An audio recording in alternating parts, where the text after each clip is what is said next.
Troisième match, Kansas City Chiefs, Houston Texans, c'est dimanche à 19h05. Figure-toi que c'est la troisième fois seulement de l'histoire de la NFL, enfin depuis que ce format existe, donc en 90 je crois, qu'il y a deux QB de moins de 25 ans qui s'affrontent en divisional round. Donc c'est quand même... Genre de la même QB d'ailleurs. Tous deux draftés derrière oui, Mitchell Trubisky. Oui, parce que le piège, c'est que Mahomes débute pas sa première saison. Oui. Mais effectivement, ils sont draftés la même année. Les Texans qui sont venus gagner en octobre 30-24 à Kansas City, c'est une petite surprise. Et la semaine dernière, c'était seulement la deuxième victoire de Houston de leur histoire en playoff. La franchise est certes jeune, mais bon, voilà, il y avait quand même pas des tonnes et des tonnes d'expérience non plus. Bon. Même si voilà, la semaine dernière, c'est peut-être pas le match le plus beau de l'année pour Houston. Là, ils affrontent une équipe et un coach bien plus expérimenté. On parlait tout à l'heure de John Harbaugh. Andy Reid, c'est sa 15e apparition en playoff. Donc là aussi, il y a du monde.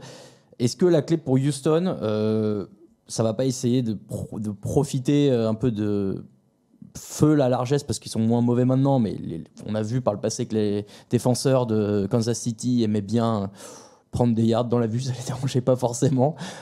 Là, pour Houston, je pense que tu n'as pas 36 solutions, il faut envoyer. Bah, tu vois, j'ai un peu envie de dire, c'est forcément les mêmes ingrédients que tu dois essayer d'avoir que Tennessee, à savoir donner le moins possible le ballon à Mahomes, parce que Watson a cette capacité d'enflammer le match comme Mahomes. Offensivement, Houston est capable de rentrer dans un espèce de shutout avec les Chiefs. Maintenant, est-ce que c'est vraiment dans l'intérêt de Houston de le faire ? J'en suis pas persuadé. Quand on voit la forme des Chiefs ces dernières semaines, Mahomes avait fait son pire match de la saison en saison régulière justement contre Houston. Mais est-ce qu'il jouait ce match-là ? J'ai oublié de vérifier. Il l'a au moins démarré, mais il était dans cette fameuse période où il était blessé à la cheville, où forcément il était extrêmement diminué. Donc c'est pas dévaluer la victoire de Houston à l'époque, mais on peut pas dire très clairement qu'ils ont joué un Patrick Mahomes qui était à 100% à l'époque. À l'inverse, il y a un Deshaun Watson qui a été excellent en match de saison régulière contre les Chiefs, qui avait subi relativement moins de pression, qui reste sur un match où il a fait le plein de confiance, notamment en permettant à Houston de s'imposer.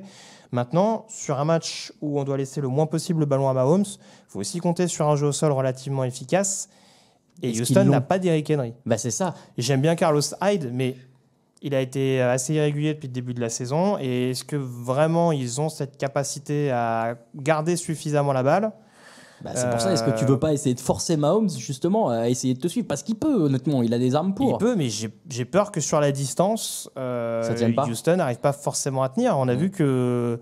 Alors c'est sûr que la défense des Chiefs, c'est pas la défense des Bills. Non. Et il y aura peut-être pas 7 sacs de la part de Kansas City. Encore que je trouve qu'ils sont quand même meilleurs pour générer de la pression ces dernières semaines. Faut pas oublier qu'ils ont rajouté quelques ajouts intéressants, type Terrell Suggs notamment, qui lui aussi s'y connaît en termes de playoff. Et c'est sûr que, encore une fois, sans doute que Houston, et peut-être que ça va être préconisé par Bill O'Brien, de partir justement dans ce duel offensif, de tester justement ce backfield défensif. Décidément, je m'embrouille un peu là-dessus. Ce backfield qui a quand même été un gros point faible depuis le début de la saison. Il y a moyen, et on en parlera tout à l'heure, que les receveurs de Houston éventuellement... soit mis, soit utilisé correctement à profit.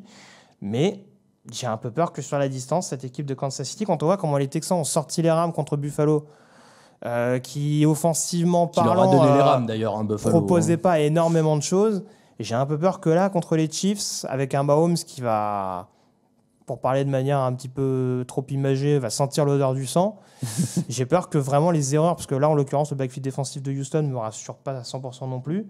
J'ai peur que les erreurs défensivement du côté de Houston soient payées cash. Est-ce que le sauveur n'est pas J.J. Watt, Captain America ? Non, évidemment, je force le trait pour faire plaisir à tous nos amis fans de J.J. Watt, mais on peut pas nier qu'il a eu un impact la semaine dernière. Ah non, mais ça c'est indéniable.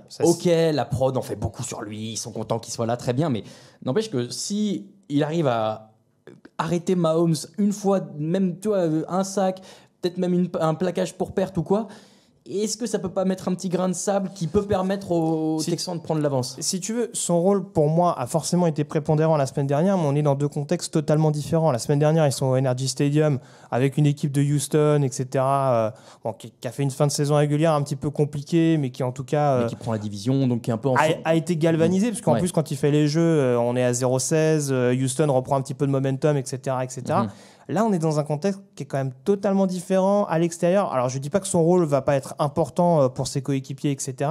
Mais je pense que déjà, on ressentira peut-être moins cette folie du côté des Texans et ça mettra peut-être moins le doute dans la tête des Chiefs que ça a pu en mettre notamment dans la tête de Josh Allen dans le 4e quart du tour de wild card. Donc, moins d'expérience aussi. C'est là-dessus où, encore une fois, je le dis, Houston va pas... Enfin, à mon sens, je ne vais pas balancer mes pronostics tout de suite.